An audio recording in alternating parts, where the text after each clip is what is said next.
Alors Vincent vient de nous parler de cette plateforme collaborative. Est-ce que tu peux nous en dire un petit mot justement? Oui, je peux. Vas-y. Cette plateforme collaborative, c'est un investissement humain et financier majeur pour Entreprendre pour la France. Il s'agit pour nous, et comme l'a précisé Vincent tout à l'heure, de mettre en place un outil qui soit innovant, qui soit ouvert pour tous, convivial et efficace, et qui va permettre à chacun et à chacune de communiquer, d'échanger et de co-construire notre projet pour la France. Cette plateforme viendra remplacer en janvier 2014 le site internet d'Entreprendre pour la France qui existe déjà et que beaucoup d'entre vous connaissent. Et vous avez derrière moi, ou vous allez avoir dans quelques secondes, quelques exemples de graphismes. Bien entendu, il y aura beaucoup plus de choses que juste des graphismes à voir sur cette plateforme collaborative. Alors aujourd'hui, à la tête aussi de l'Observatoire sociétal, François, qu'est-ce que tu peux nous dire sur cet Observatoire sociétal en 2 mots? L'Observatoire sociétal est un outil absolument fondamental pour nous parce que nous partons du principe qu'avant de proposer, il nous faut étudier, il nous faut comprendre, sans tabou, sans idée préconçue. Donc il nous fallait pour cela un thermomètre, un outil, un indicateur de l'opinion des Français sur des sujets de société. Et c'est cela le but de l'Observatoire sociétal d'Entreprendre pour la France. Et ça ne sera pas ça, pour une raison très simple. C'est que nous ne sommes pas un institut de sondage, nous ne cherchons pas à valider ou confirmer par quelques chiffres des principes ou des projets qui existeraient déjà. Mais plus précisément, à quoi va servir au sein d'Entreprendre pour la France cet observatoire sociétal et quels sont les enjeux pour nous? Tout d'abord, nous voulions avoir un outil qui soit indépendant, qui soit notre propre outil de recherche et d'enquête. C'est pour cela que nous l'avons construit nous-mêmes et que nous avons besoin d'un maximum de répondants et de participants, de personnes qui vont répondre à ces enquêtes et qui vont les enrichir. Mais nous reviendrons sur ce point de la participation un petit peu plus tard.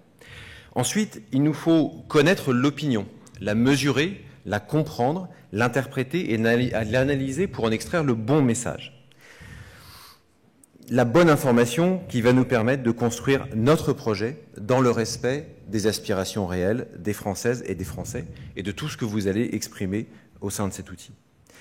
L'Observatoire est d'une certaine manière le premier élément de la co-construction dont nous avons déjà parlé et qui va être vraiment le fondement de cette plateforme collaborative. Alors, quels sont les thèmes que vous avez justement choisi d'étudier au travers de l'Observatoire sociétal? Alors, il y en a 8. Ce sont 8 thèmes qui décrivent le cycle de la vie que nous traversons toutes et tous dans nos environnements et dans un monde global. Ainsi, nous allons débuter par un terme généraliste qui a pour but de mesurer le sentiment de bien vivre en France et de bien vivre ensemble. Puis nous traiterons de la jeunesse, nous traiterons de l'instruction, du travail, de la famille, des seniors, de la mixité dont a parlé Antoine tout à l'heure dans notre société, mixité des âges, mixité des religions, l'environnement au sens de l'écologie et enfin la place de la France dans l'Europe. Nous allons donc demander aux Français, nous allons vous demander de réagir sur ces thèmes qui nous paraissent fondamentaux et concerner chacun d'entre nous. Alors la question justement, François, qui se pose, c'est à qui est destiné ce questionnaire? Est-ce qu'il est réservé exclusivement aux adhérents? Alors bien entendu que non, il s'adresse à toutes et à tous, quel que soit votre métier, votre âge, votre région, adhérent ou non adhérent, vous avez la possibilité de répondre, et je dirais même que vous avez le devoir de répondre et de participer.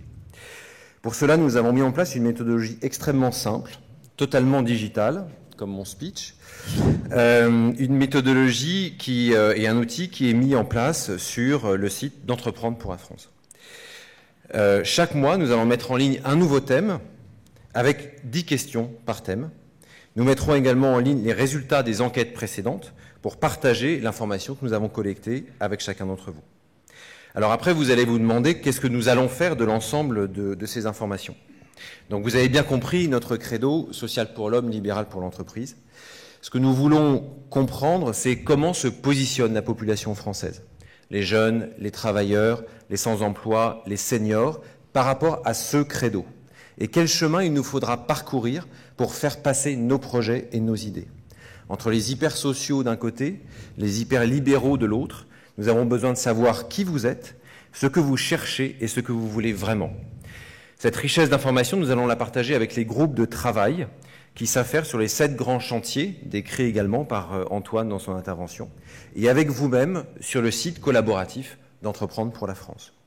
Enfin, sur les informations seront également pour nous des opportunités de prise de parole pour entreprendre pour la France dans les médias. Et alors la question qui nous brûle les lèvres, François, est-ce qu'on peut répondre au questionnaire dès ce soir, dès maintenant? Oui, alors nous avons beaucoup travaillé pour être prêts ce soir et c'est le cas.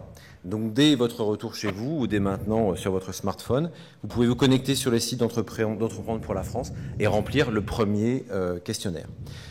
Nous avons impérativement besoin de votre participation. Ça ne prend pas plus de 5 minutes de remplir un questionnaire. Nous avons besoin de votre réseau, des gens que vous connaissez. Nous avons besoin que vous nous aidiez à promouvoir cette démarche. Nous avons besoin de vous, que vous preniez la parole à travers l'Observatoire. Ce n'est pas notre outil, c'est le vôtre. C'est un outil collaboratif, démocratique et participatif. Merci à vous et de votre participation. Merci François.